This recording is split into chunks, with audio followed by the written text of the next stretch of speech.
Disclaimer. तो हम इस वीडियो के माध्यम से किसी भी सेक्सी गतिविधियों का समर्थन नहीं करते और अगर आप एक एडल्ट हो तो इस वीडियो को देखें, अन्यथा आपके हार्मोन्स की तीव्रता भी बढ़ सकती है, जिसे नियंत्रित करने के लिए आपको नजदीकी पॉर्न साइट पर जाकर हिलाना भी पड़ सकता है। तो चलिए करते हैं एक्सप्लेन। तो आज हम बात करने वाले हैं 1975 की सबसे कंट्रोवर्शियल मूवी सालों के बारे में, जिसे मोर देन 10 कंट्रीज में बैन किया हुआ है, जो कि एक दांते द डिवाइन कॉमेडी पोएम पर आधारित है। तो इस मूवी को बेसिकली 4 भागों में डिवाइड किया गया है, परंतु मुझे भी नहीं पता ये क्यों किया गया है। तो उसे मारो गोली, हम तो अपनी स्टोरी पर आते हैं। तो स्टोरी स्टार्ट होती है इसके फर्स्ट पार्ट एंटी इन्फर्नो से, जहाँ पर हम 4 बहुत ही नीच बड़वों को बैठे हुए देखते हैं और इन्हें मैं ये उपाधि क्यों दे रहा हूँ ये आपको आगे पता चलेगा। और ये चारों बड़वे अलग अलग पोस्ट पर विराजमान है, जहाँ पर एक प्रेसिडेंट, एक ड्यूक, एक बिशप और एक मैजिस्ट्रेट है। तो मैं आपको बताता चलूं कि 1944 में वर्ल्ड वॉर सेकंड के बाद इनको इटली पर हुकूमत मिली थी, जिसके बाद हमें दिखाया जाता है कि ये कैसे स्पिरिचुअल को निभाने के लिए एक दूसरे की कन्याओं से ब्याह कर लेते हैं। फिर हम इन चारों कांडुओं को एक बुक में साइन करते हुए देखते हैं, जिसके अनुसार ये इतने बुरे कांड करेंगे, इनके बाप भी ऊपर से इनको गालियां बक रहे होंगे, क्योंकि इनका मानना था कि अगर ये ऐसा करेंगे तो ये डेविल के और करीब जा सकते हैं, और ये इनका मोटिव भी था। अरे मरुचूतिया हुए सभी कभी होता है क्या? जिसे निभाने के लिए ये अपने गार्ड्स की मदद से 4 जवान लोंडों को ढूंढते हैं। उसके बाद ये इन्हें अपनी सिक्योरिटी में रिक्रूट कर लेते हैं और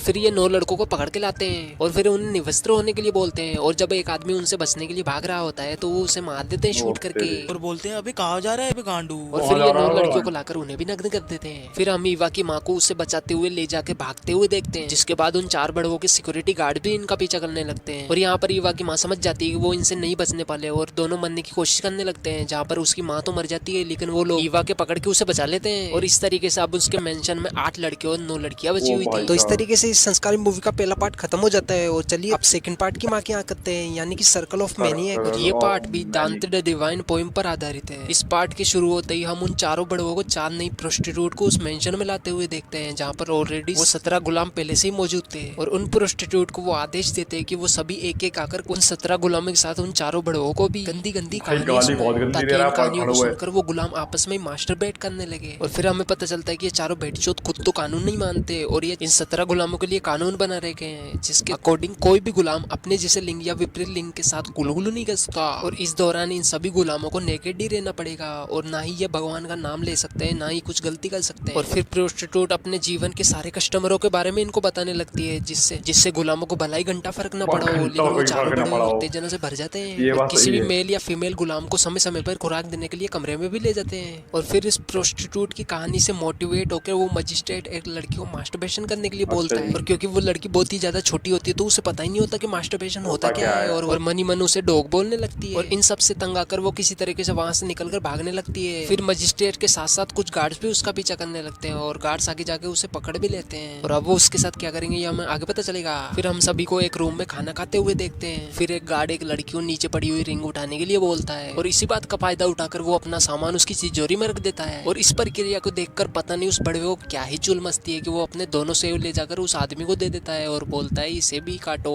यानी कि समझ रहे हो ना, ये ऐसे वैसे दरिंदे जिनको कोई भी चलेगा, भले वो मेल हो या फीमेल हो। इसके बाद वो चारों प्रोस्टिट्यूट उन चारों बड़वों से कहती है कि इन्हें मास्टरबेट करने की प्रक्रिया हमें सिखानी ही होगी, क्योंकि हम तो पैदाइशी टीचर हैं। और फिर वो एक डमी लेकर आकर फीमेल गुलामों को उनका हिलाने के लिए बोलती है। और फिर हम उसी लड़की को देखते हैं जिसे मैजिस्ट्रेट ने मास्टरबेट करने के लिए बोला था, और उसके भाग जाने के बाद गार्ड्स ने उसे पकड़ लिया था।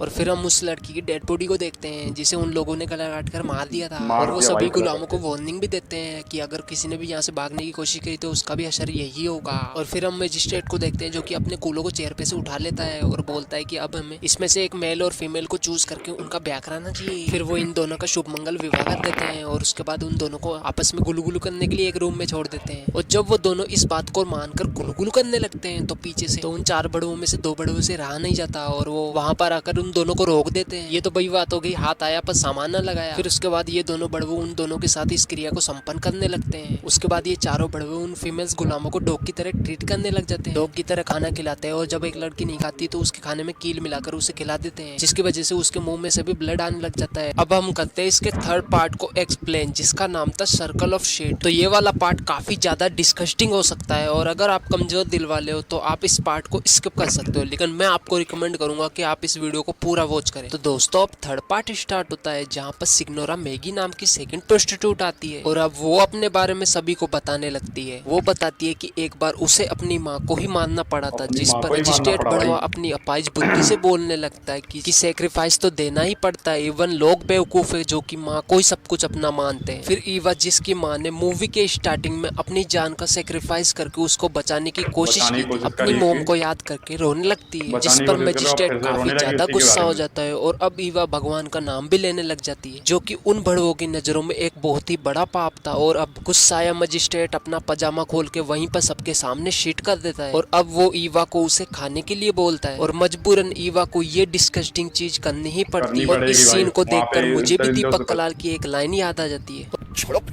और फिर ये चारों बड़वे रोजाना ही गुलामों को यही चीज खाने को देने लगे और खुद भी खाने लगे। इवन नाश्ते में भी उन्हें यही सब दिया जाने लगा और जो इसे नहीं खाता उसका नाम एक रजिस्टर में लिखा जाता ताकि लास्ट में उसे सबसे दर्दनाक मौत दी जा सके। और यहाँ पर मैं आपको एक्सप्लेन नहीं कर सकता कि ये कितना ज्यादा डिस्कस्टिंग था, जहाँ पर इन चारों बड़वे के दिमाग में भेजा ही नहीं था। और इस तरीके से अब रोजाना ये यही परोसेंगे और इन्हीं को खाएंगे। और इस तरीके से अब ये सेकंड प्रोस्टिट्यूट की बात से इंस्पायर्ड होकर कभी किसी को पेलते या फिर कभी किसी से अपने ऊपर पीस करने के लिए बोलते। और एक रात ये चारों डिक्टेटर अपने सभी गुलामों की बेक देखने लगते, जहाँ पर इनका प्लान ये था कि जिसकी बेक सबसे ज्यादा अट्रैक्टिव हुई उसको ये मार देंगे। जहाँ पर इन्हें एक लड़की की बेक पसंद आ जाती है और ये जब उसको शूट करने के लिए गन चलाते हैं तो उसमें गोलियां ही नहीं होती, जिस पर डिक्टेटर उस गुलाम को बोलता है कि हम तुम्हें इससे भी भयानक मौत देने वाले हैं। इसके बाद वो चारों बड़वे चूतियापंती का प्रदर्शन करते हुए अपने गार्ड्स या फिर गुलामों से मैरिज कर लेते हैं। और फिर एक गुलाम एक डिक्टेटर को बताता है कि इस मेंशन में तुम्हारे रूल्स को तोड़ा जा रहा है, जिस पर वो डिक्टेटर जाके दो लड़कियों को साथ में सोते हुए देख लेता है। इन बड़वों के रूल्स के अकॉर्डिंग कोई गुलाम कैसी लगी आपको जरूर बताना कमेंट बॉक्स में। और इसी तरह की एक्सप्लेन वीडियो देखने के लिए हमारे चैनल को सब्सक्राइब कर लो।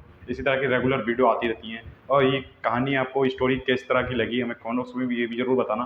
चलिए मिलते हैं नेक्स्ट वीडियो में, तब के लिए बाय बाय।